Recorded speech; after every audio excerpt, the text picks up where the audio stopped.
आज शनिवार का दिन है जिस दिन अपन इस दरिद्रता से मिलने के लिए पीपल के पेड़ के नीचे आए हैं। हिंदू धर्म में ये दिन पीपल के वृक्ष के लिए पूजनीय होगा। जो भी शनिवार के दिन पीपल के वृक्ष की पूजन करेगा, दूध चढ़ाएगा या मिष्ठान का भोग लगाएगा, लक्ष्मी और नारायण उसके घर में प्रवेश कर जाएगा। लक्ष्मी और नारायण उसके घर में प्रवेश करेगा। पुराण की कथा कह रही है कि दुनिया के सारे तीर्थ नहीं जा सकते, पृथ्वी की सारी नदियों में स्नान नहीं कर सकते, पवित्र नदियों में आप स्नान नहीं कर सकते, या किसी भी तीर्थ में जाकर एक रात्रि भी विश्राम नहीं कर सकते, या हमने जिंदगी में कोई दान करा ना करा, कोई पुण्य करा ना करा, कोई सत्कर्म करा ना करा, कोई शास्त्र पढ़ा ना पढ़ा, कोई शास्त्र सुना ना सुना, उसके बाद भी शिव महापुराण की कथा कहती है कि एक दिन में अगर मात्र एक बार भी आप शंकर के शिवालय में प्रवेश कर गए या मंदिर में प्रवेश कर गए तो सारे तीर्थ, सारी नदियां, सारे सरोवर, सारी बावड़ी, सारे तालाब, सारे कुंड के स्नान का पुण्य, दान का पुण्य प्राप्त हो जाता है। केवल शिव तत्व को प्राप्त कर लेने। शिव महापुराण की कथा कह रही है कि घर में जो दिया होता है वो दीपक भी कोई साधारण नहीं होता, उस दीपक की भी महत्वता है, उस दीपक का भी वर्णन है। महाराज एक बात और बहुत अच्छे से सुनिएगा, शायद आपकी जिंदगी को सवार हो, शायद आपके जीवन को सवार हो।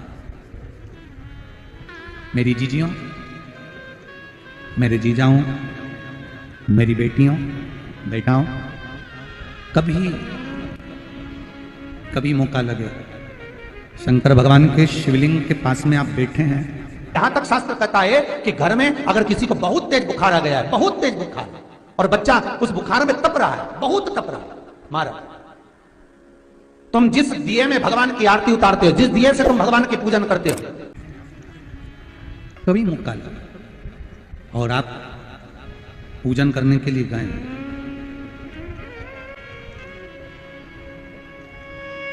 कभी पूजन करने के लिए, और आपको शंकर भगवान के शिवलिंग के पास में या शंकर भगवान के शिवलिंग के ऊपर कनेर का अगर पीला फूल देखा है ना आप लोगों ने, अरे बोलो तो जम के, देखा है? कनेर का यदि पीला फूल शिवलिंग के आसपास में या शंकर भगवान के ऊपर कहीं रखा हुआ भी दिख जाए, विषम परिस्थिति हो, बहुत हिम्मत ना हारते हो, तभी भगवान अकेले में एकांत में आप पहुंचे उनके पूजन के लिए, कनेर का पुष्प वहां रखा है, चाहे वो जलाधारी पर रखा हो, चाहे वो शिवलिंग के पास में रखा हो, शिवलिंग पर रखा हो, उस कनेर के पुष्प को अगर आप 5 जगह का स्पर्श कराकर अपने हृदय की बात कहकर वापिस महादेव को समर्पित कर देते हो तो भी मेरा महादेव तुम्हारे दुख का निवारण कर देगा। अब वो 5 स्थान, वो 5 स्थान, पहला गणेश जी, गणेश जी का जो स्थान होता है वह जगह, दूसरा षडानंद कार्तिक, तीसरा अशोक सुंदरी वाला स्थान, चौथा जलाधारी जो ऊपर से बूंद बूंद जल नीचे गिरा रही है, जया, विषहरा, शामली बारी, दौतली, देव, शंकर जी की 5 बेटियों का, और 5वें नंबर का है शंकर भगवान के, जो कैसे वर्णन किया जाए, त्रिशूल के 3 भाग होते हैं। करें दर्शन आप लोगों ने, ये से सामने त्रिशूल लगा है, इस त्रिशूल के ऊपर देखेंगे तो 3 भाग दिख रहे हैं, नजर आ रहे हैं सबको?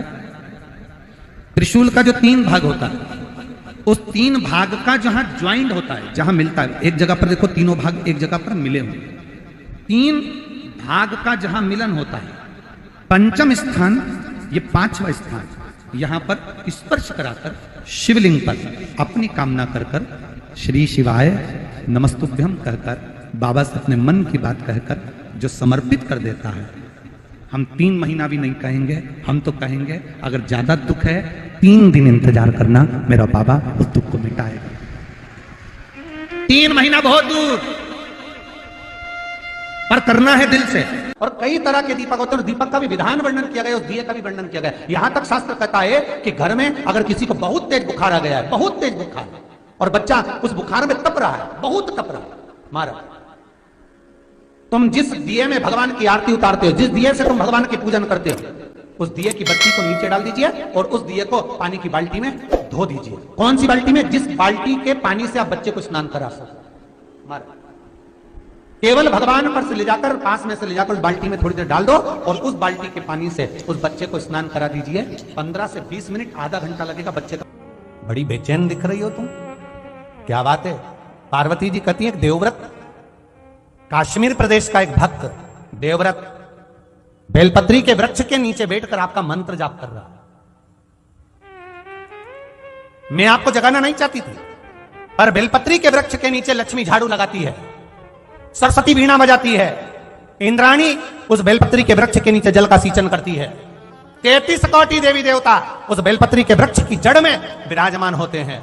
इसलिए देवव्रत एक बार पंचाक्षर मंत्र बोलता है तो वो 33 करोड़ बार गिना जाता है, ऐसा बेलपत्री का वृक्ष होता है। बेलपत्री के वृक्ष के नीचे एक बार अगर भगवान का नाम लिया जाता है तो वो 33 करोड़ बार, 33 कोटि बार गिना जाता है। एक मंत्र केवल नमः शिवाय, ओम नमः शिवाय, नमः शिवाय, ओम नमः शिवाय, 33 कोटि बार गिना है, 33 कोटि। कितना सुंदर लिखा है। फिर वही वाली बात आ गई जो पहले कथा में कहा, अपने लिए अच्छा वाला घी छाट के लाना, अच्छी कंपनी का लाना, और जब यज्ञ करने बैठे, पूजन करने बैठे, हवन करने बैठे, भगवान का कोई पाठ पूजन करवाई, पूजा वाले दुकान पे बोलना कि पूजा का घी चाहिए।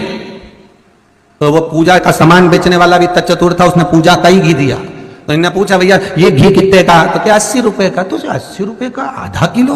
तो क्या पूजा का है? भारत की भूमि पर इस मृत्यु लोक में, पूरे विश्व में ऐसे कई घर हैं जिनके घर में गुजारा करने के भी आफत है।